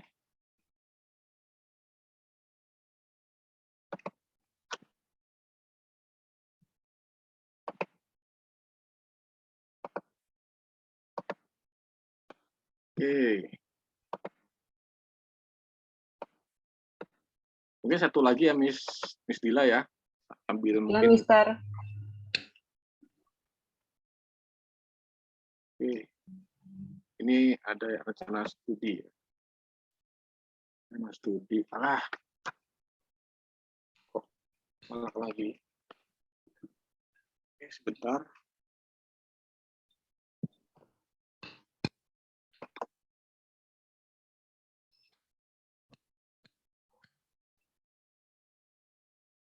Oke, mungkin sambil menunggu rekan-rekan sini ada yang mau tanyakan?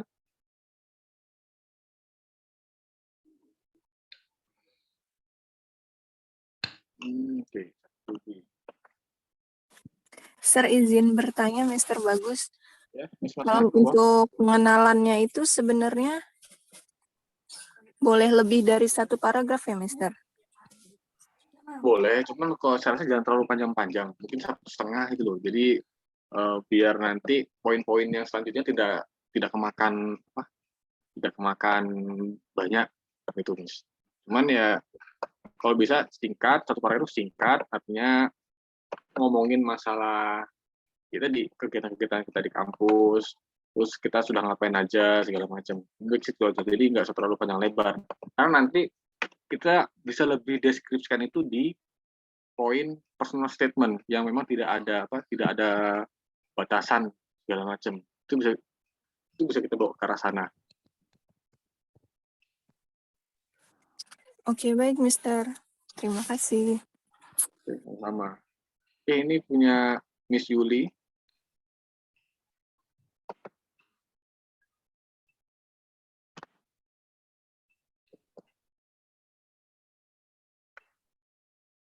Sudah terlihat, Sir. Oh ya. Miss Yuli ada? Hadir, Sir. Oke, Miss Yuli.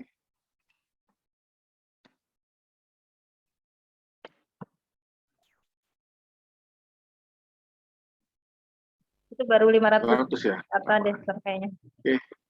Miss Yuli, jurusannya apa? Analis kesehatan, Ustaz. Analisis kesehatan. Iya.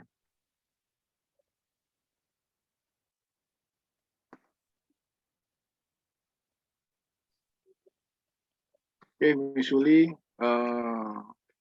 Itu masih kasar banget sih gambaran nggak apa, kasarnya. bahas. Oke.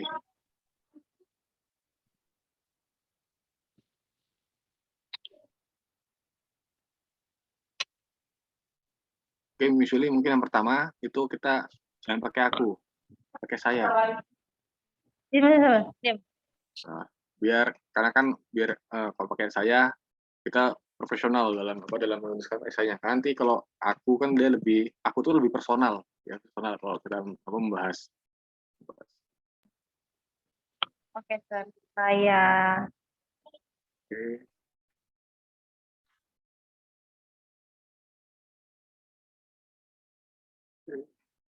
Oke, mungkin untuk yang paragraf pertama kan, ini untuk perkenalan diri ada berapa paragraf, Miss Yuli?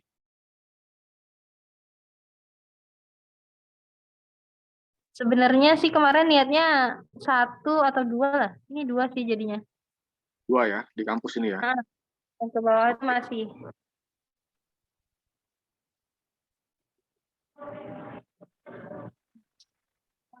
Oke. Oh, kampus.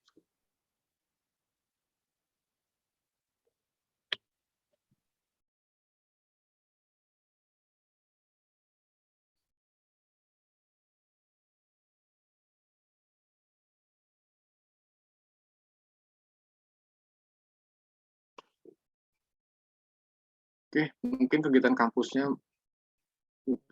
ini Miss Yuli maksudnya apa? Apakah ikut kayak organisasi mahasiswa atau seperti apa? Atau ada lomba-lomba seperti apa?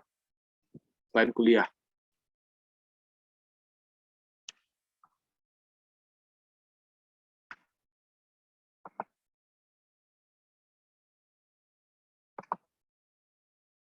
Halo, gimana Miss Yuli?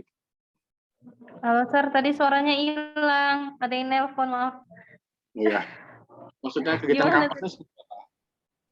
Kenapa kegiatan kampusnya? Maksudnya apa? Kegiatan kampusnya ikut ormawa atau apa? Atau hanya kuliah? Iya, masih organisasi mahasiswa juga. Mungkin bisa sampaikan juga, Miss Yuli. Jadi terkait dengan organisasinya apa, dikembangkan ke arah sana ada ikutnya apa, ya. Mungkin yang ini aja yang kalau dibilang yang paling berkesan lah, ya. Jadi nggak usah semuanya juga ya. Bisa semuanya. Karena kan kita berusaha jangan terlalu banyak ya, memberikan deskripsi diri.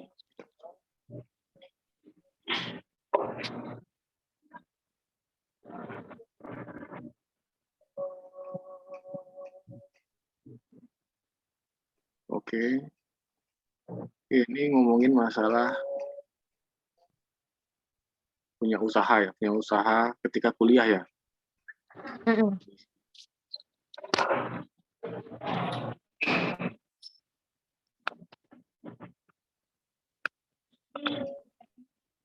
Oke, kalau Miss Yuli mungkin kalau saya rasa bagian ini bisa di skip dulu gitu loh. Nanti biar fokusnya dia ke arah akademik saja, akademik sama kegiatan-kegiatan yang kegiatan-kegiatan kuliah kemahasiswaan ya, aktivitas kemahasiswaan seperti itu.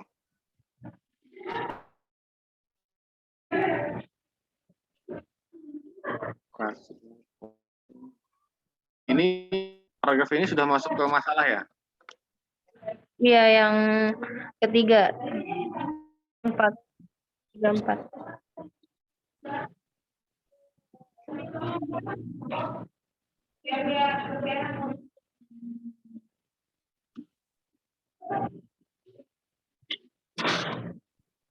Kenapa? Apa? Jadi lupa.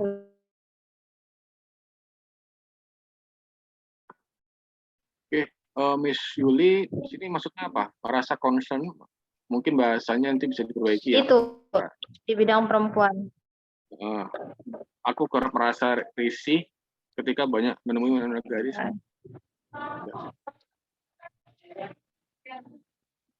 Oke, berarti ini ngomongin masalah penyakit yang ada di wanita ya, yang umum. Iya, soalnya kebanyakan sering nemuin gitu. Terkait. Oke. Karena ya istri saya juga kan operasi ini soalnya. Operasi apa? Tumor jinak. Cancer. Nah, nggak cancer Iya. alhamdulillahnya. Di tumor jinak. Apa sih namanya? FEM ya? Iya. Itu emang umum ya, umum di wanita ya. FEM itu. Karena kemarin tuh banyak itu yang masih SMP apa SMA tuh udah operasi kayak gitu.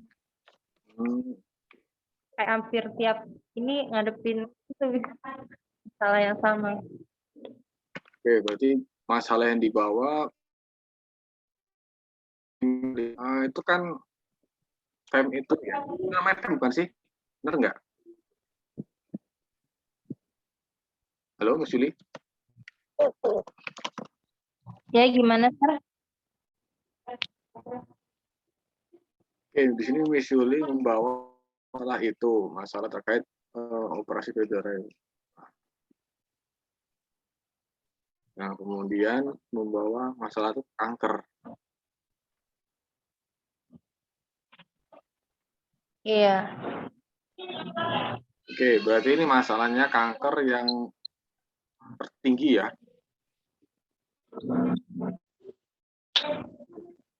Sinyalnya putus-putus ya. Iya, sama. Miss Yuli juga.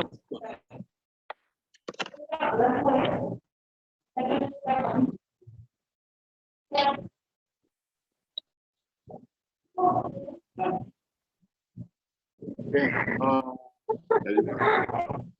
kalau saya lihat suaranya putus-putus. sama Miss Yuli juga putus-putus suaranya. Miss Dila, ini yang putus siapa suaranya? Suara saya jelas nggak? Suara Mister Bagus jelas, suara Miss Yulinar yang putus-putus Berarti memang jaringan di Miss Yuli yang bermasalah. jaringannya. Oke, itu kan direkam ya. Nanti kalau misalnya Miss Yulinya bisa nonton rekamannya. Oke, kalau saya lihat di sini Miss Yuli membawa masalah terkait dengan masalah kanker ya. Kanker payudara punya jumlah kasus tertinggi dibandingkan kasus kanker yang lain. Nah, Miss Yuli itu pengen belajar ya, pengen mempelajari terkait dengan ilmu kanker. Nah, kemudian menjadi bagian. Makan gini, kalau di awal membawa masalah apa ya? Nah, artinya masalahnya kanker. Kankernya itu di payudara, tapi banyaknya di anak-anak. Maka di sini mungkin Miss Yuli di solusinya, tentu yang solusinya itu bisa ke arah sana langsung. Masalah solusi saya nggak tahu pastinya, karena kan ini spesifik keilmuan, ya keilmuan Miss Yuli. Artinya Miss Yuli tadi membawa masalah kanker yang banyak ditemui di anak remaja, maka solusinya apa? Solusinya Miss Yuli bisa menyampaikan ya terkait dengan itu, ya, terkait dengan masalah kenapa kok bisa banyak di anak remaja, dan sampaikan aja seperti apa solusinya. Halo Miss Yuli? Ya, Sir, baru masuk lagi. Sinyalnya jelek banget. Oke, ya jadi Miss Yuli saya lihat di sini ya, ini introduction-nya lumayan banyak ya. Sebenarnya terkait dengan masalah yang mau dihadapi. Nah, cuma gini, ini kan masalah yang ada di Indonesia, Miss Yuli bisa sampaikan ya. Tadi kalau membawa masalah kanker yang terjadi di anak-anak, maka Miss Yuli bisa sampaikan solusinya apa. Ya entah edukasi, entah apa, itu Miss Yuli yang tahu. Saya nggak tahu kalau itu, karena bukan bidang saya. Maka bisa tembak bahwa masalah di wanita itu terutama di anak remaja adalah ini ya, di kanker segala macam ya. Maka solusinya apa? Solusinya itu yang Miss tawarkan untuk mengurangi dampak itu ya. Dampaknya apa? Oke, kemudian ini saya pikir ini kayaknya solusinya belum ini ya, Ini solusi sepertinya. Ya nggak, Miss? Ini solusi ya? Solusi dari masalahnya itu ya? Sebenarnya saya mau ambil yang preventif sih ya, Sir. Preventif. Iya, soalnya kan sebenarnya itu bisa nggak terlalu urgent gitu. Jadi seharusnya bisa dicegah kayak gitu. Ya, berarti Jadi maksudnya menekan dari sisi yang preventif. mau nggak apa-apa. Maksudnya Miss Yuli bisa sampaikan bahwa ada masalah nih di remaja terkait dengan kanker itu, dan itu punya solusinya, ya. Solusinya di apa? Di bagian pencegahannya. Ya, pencegahannya seperti apa? Itu bisa disampaikan di sini langsung. Karena kan kita harus di poin kedua harus mempresent masalahnya segala macam, ya, mempresent masalahnya di mana segala macam. Terus kasih solusinya yang bisa dilakukan. Itu kalau tadi misalnya preventif, ya preventif disampaikan, ya preventif juga. Nah, kemudian ini solusinya, ya. Nah, tapi di sini sepertinya masih belum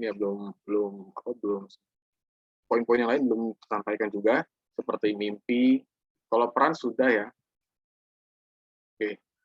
Miss Yuli di sini berperan untuk mengaplikasikan keilmuannya sebagai pegiat.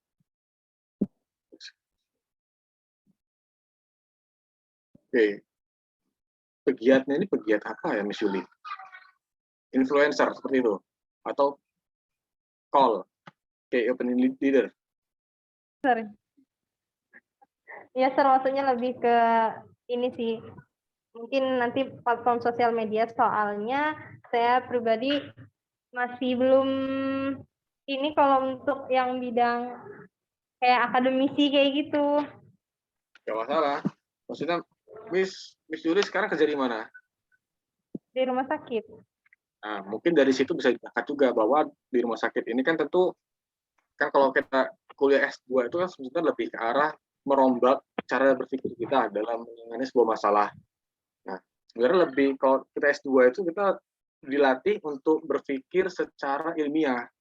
Nah, ketika Miss Yuli, ya, sekarang bekerja, ya, di rumah sakit terutama, maka ketika sudah S2 nanti mungkin akan meningkatkan kemampuan berpikirnya untuk lebih ilmiah, sehingga dalam melakukan diagnosis atau membantu membantu apa segala macam itu lebih lebih pas, artinya itu malah jadi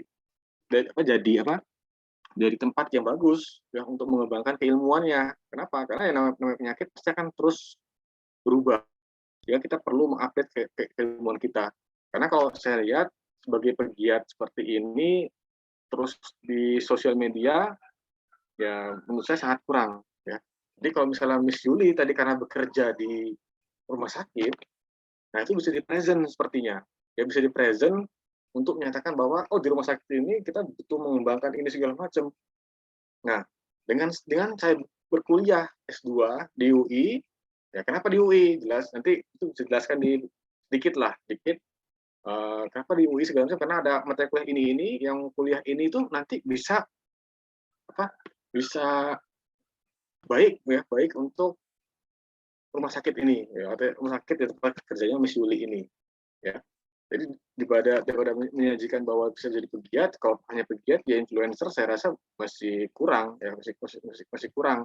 Tapi kalau Miss Yuli bisa mengangkat masalah itu di rumah sakit, ya, sehingga membutuhkan lulusan S2 yang dimana untuk mengembangkan keilmuannya, itu sangat baik, ya. Saya rasa di situ. Jadi itu untuk perannya. Kemudian untuk mimpi, itu belum ada ya sepertinya. Mimpi sama mewujudkan belum ada. Oke, mungkin karena belum selesai. Jadi nggak apa, ntar Mas Yuli kalau misalnya selesai bisa kirimkan saya lagi. Nanti saya coba cek baca lagi, ya. Seperti itu. Oke, Sir, thank you. Oke, mungkin sementara itu Miss Dila, ini seperti Miss Dila yang terakhir, ya. Tapi nggak apa, nanti Miss Dila saya baca, terus nanti kalau misalnya ada yang saya koreksi akan saya kirimkan ke Miss Dila, untuk yang Miss Dila. Baik, Mister. Masya Allah, ini sebenarnya sudah melewati ini ya, janji dari Rumah Inggris Community. Kalau janji sama Mister Bagus sampai jam 11.30, ternyata ini lewat 20 menitan gitu. Masya Allah, luar biasa. Semoga contoh-contoh yang tadi sudah diberikan teman-teman kita, Miss Masna, Miss Atika, Miss Yulinar, dan juga sudah direview oleh Mr. Bagus, itu bisa menjadi salah satu langkah utama dan pijakan untuk teman-teman yang mungkin ada yang belum memulai gitu di dalam menulis esai.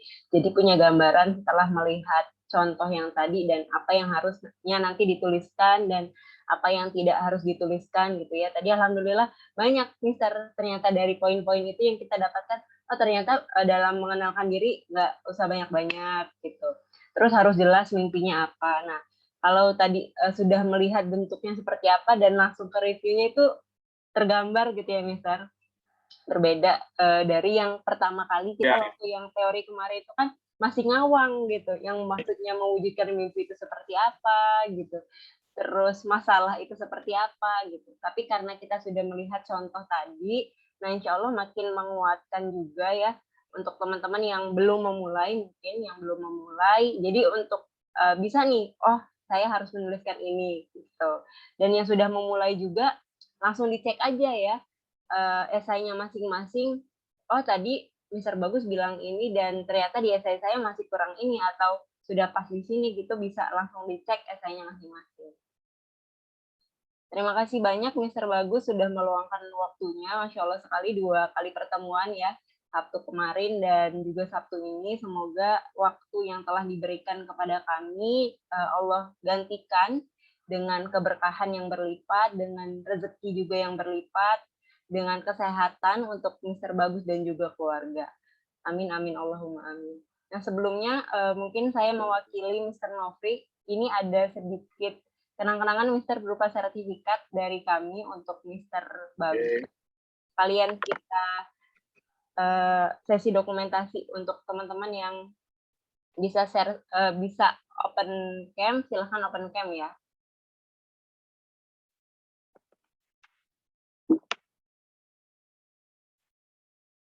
Kembali, Miss, terputus suaranya.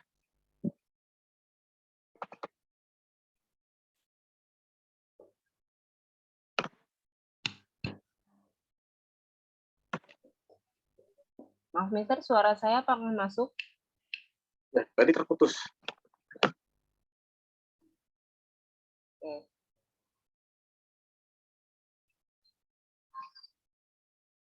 Silakan teman-teman, mungkin ada yang mau on cam. Baik. Kita ini sebentar Mister.